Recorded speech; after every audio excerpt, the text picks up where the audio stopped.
अस्सलामुअलैकुम। अफगान अमन मुज़ाकरात में अहम पेशरफ्त, क्या चीन भारत सरहदी तनाज़ा खत्म हो गया? मॉस्को में शंघाई ताउन के ममालिक के वज़ीर ख़ारजा की कॉन्फ्रेंस है, जिसमें शंघाई ताउन के सरबराही इजलास का एजेंडा ज़ेरे बहस आएगा। अभी तक इत्तला है कि शंघाई ताउन के ममालिक की सरबराही कॉन्फ्रेंस भारत में होने जा रही है। शंघाई ताउन की तंजीम के खालिक चीन और भारत के माबैन इस वक्त इंतहाई कशीदगी पाई जाती है, जबकि पाकिस्तान के साथ भी बराह रास्त खुशगवार ताल्लुकात अच्छे नहीं हैं। इन दो मुल्कों की जानिब से हनूज शिरकत और अदम शिरकत का कोई इशारा नहीं मिला।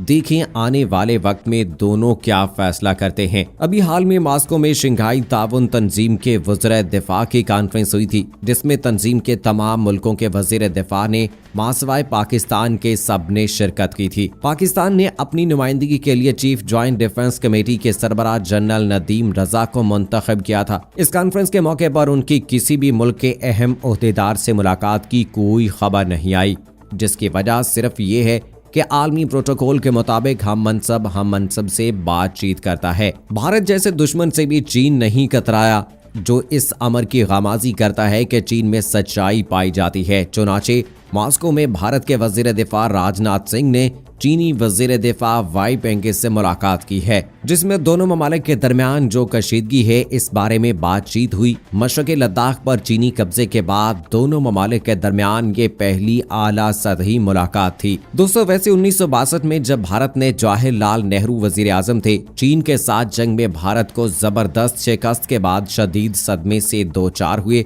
और ये सदमा उनकी मौत का सबब बना। इस वक्त भी चीन और भारत के दरमियान शदीद कशीदगी पाई जाती है। भारत ये भी जानता है कि चीन किसी का दबाव कबूल नहीं करता और अब तो वो दुनिया की एक सुपर पावर का हिस्सा बन चुका है।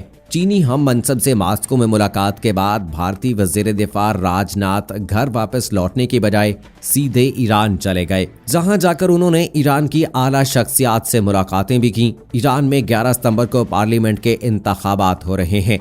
इस मौके पर भारतीय वजीर खारजा का वहां जाना अहमियत का हामिल हो सकता है। भारतीय वजीर दिफा राजनाथ सिंह ने ईरान में कहा कि भारत, ईरान और अफगानिस्तान मिलकर इलाकाई और आलमी अमन के लिए भरपूर किरदार अदा कर सकते हैं और अफगानिस्तान में पायदार अमन की काविशों में भी तीनों ममालिक अहम किरदार अदा कर सकते हैं। ताहम उन्होंने ये वजाहत नहीं की कि अब तक उन्होंने सिवाय साजिशियों के क्या किरदार अदा किया है। जहां तक ईरान की बात है तो ठीक है, क्योंकि ईरान अफगानिस्तान और पाकिस्तान का बराह रास्त हमसाया मुल्क है और तीनों ममालिक की सकाफत, तहजीब और खूनी रिश्ता भी एक है। भारत का ईरान से और अफगानिस्तान से क्या निस्बत है?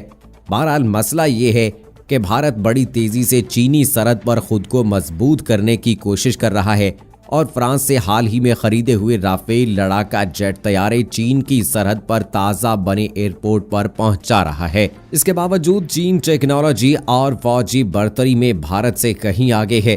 चीन और भारत का कहना है कि उन्होंने मॉस्को में एक आला सतह के सिफारती इजलास के बाद हिमालयाई सरहद पर कशीदगी को कम करने और अमनो अमान की बहाली के लिए इक़दामात करने पर इत्तफाक किया है। मजीद तफसील में जाने से पहले आपको बताता चलूं कि आप देख रहे हैं मारखोर चैनल। अगर आपने अभी तक हमारा चैनल सब्सक्राइब नहीं किया है तो अभी सब्सक्राइब करें, साथ में बेल आइकॉन को जरूर प्रेस करें ताकि लेटेस्ट अपलोड होने वाली हमारी वीडियोस का नोटिफिकेशन आपको बर वक्त मिलता रहे। वीडियो को लाइक करें, शेयर करें अपने दोस्तों के साथ और कमेंट सेक्शन में अपनी राय का इजहार जरूर करें। गैर मुल्की खबरसां इदारे रॉयटर्स की रिपोर्ट के मुताबिक चीनी रियासती काउंसलर वांग यी और भारतीय वजीर खारजा एस जयशंकर ने जुमेरात को मॉस्को में मुलाकात के बाद मुश्तरका बयान में कहा कि 5 नुकात पर इत्तफाक राय हो गया है, जिसमें रजामंदी जाहिर की गई है कि मौजूदा सरहदी सूरत हाल उनके मफादात में नहीं है और दोनों अफ्रीकन की फौज को फौरी तौर पर कशीदगी को कम करना चाहिए। ये इत्तफाक राय शंघाई ताउन तंजीम के इजलास के मौके पर हुआ और ये ऐसे वक्त में सामने आया है जब रवां हफ्ते ही मगरबी हिमालय के सरहदी इलाके में भारत और चीनी फौज के दरमियान झड़प हुई थी। इस खबर के बाद आज चीनी स्टॉक मार्केट में दिफा से मुतालिका कंपनियों के शेयर्स की कीमतों में कमी देखी गई, जहां CSI national defence industry index में 1.2% कमी वाक़ई हुई। शेयर की कीमतों में यह कमी 12 अक्टूबर 2018 को होने वाली 16.4% की कमी के बाद से सबसे तेज हफ्तावार कमी बताई जा रही है, जिसके मजीद गिरने का भी इम्कान है। चीन और भारत ने महाज आराई के दौरान एक दूसरे पर हवाई फायरिंग का इल्जाम आयद किया था, जो सरहदी इलाके में असलहे के इस्तेमाल न करने के देरीना प्रोटोकॉल के खिलाफ वर्जी है।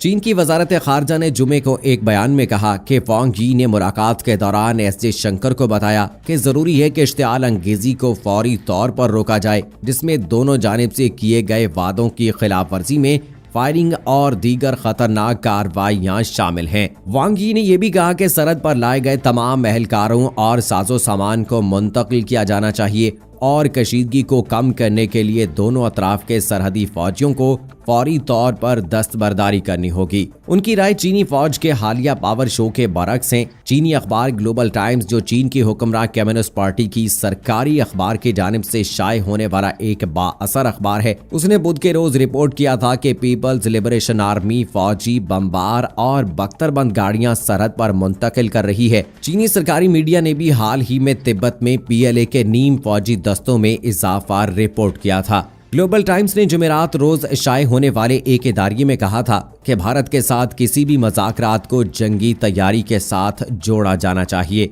अखबार का कहना था कि चीन को सिफारती मदाखलत में नाकामी होने पर फौजी कार्रवाई करने के लिए पूरी तरह तैयार रहना चाहिए और इसकी सफ़े अव्वल के फौजियों को हंगामी सूरत हाल का जवाब देने के काबिल होना चाहिए। दोस्तों, बैनुल अफगान मुज़ाकरात की राह में हाइल एक और रुकावट दूर हो गई। अफगान हुकूमत ने तालिबान के 6 अहम कैदियों को रिहा कर दिया। अफगान मीडिया के मुताबिक तालिबान के 6 कैदियों को रिहाई देकर दोहा रवाना कर दिया गया है। तालिबान के इन कैदियों की रिहाई पर कुछ इत्तेहादी ममालिक ने एतराज किया था। अफगान मीडिया के मुताबिक बैनुल अफगान मुज़ाकरात के लिए अफगान हुकूमत की मुज़ाकराती टीम जुमे को दोहा रवाना होगी। अमेरिका और अफगान तालिबान के दरमियान फरवरी 2020 में दोहा में तारीखी अमन मुआहिदा तय पाया था, जिसके तहत 5000 तालिबान कैदियों की रिहाई के बदले तालिबान को अफगान सिक्योरिटी फोर्सेस के 1000 कैदी रिहा करने थे।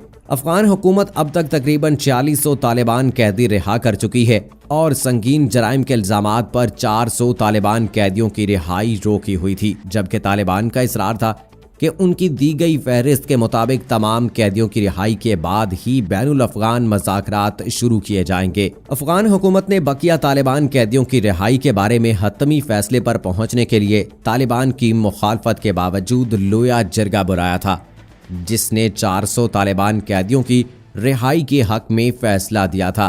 अमेरिका तालिबान मुआहदे की आखिरी शिक के मुताबिक बैनुल अफगान मुज़ाकरात के एजेंडे में मुकम्मल जंग बंदी भी शामिल होगी और बैनुल अफगान मुज़ाकरात में शामिल फ्रीकैन जंग बंदी की तारीख के साथ उसके मुश्तरका अमल दरामद के तरीक़ाकार पर भी बात करेंगे, जिसका ऐलान मुज़ाकरात की तकमील के बाद अफगानिस्तान के सियासी मुस्तकबिल के लाहे अमल के साथ किया जाएगा। दोस्तों, क्या तालिबान और अफगान हुकूमत के दरमियान ये मुज़ाकरात तय हो पाएंगे? क्या ये सब कुछ सही और दुरुस्त हो जाएगा?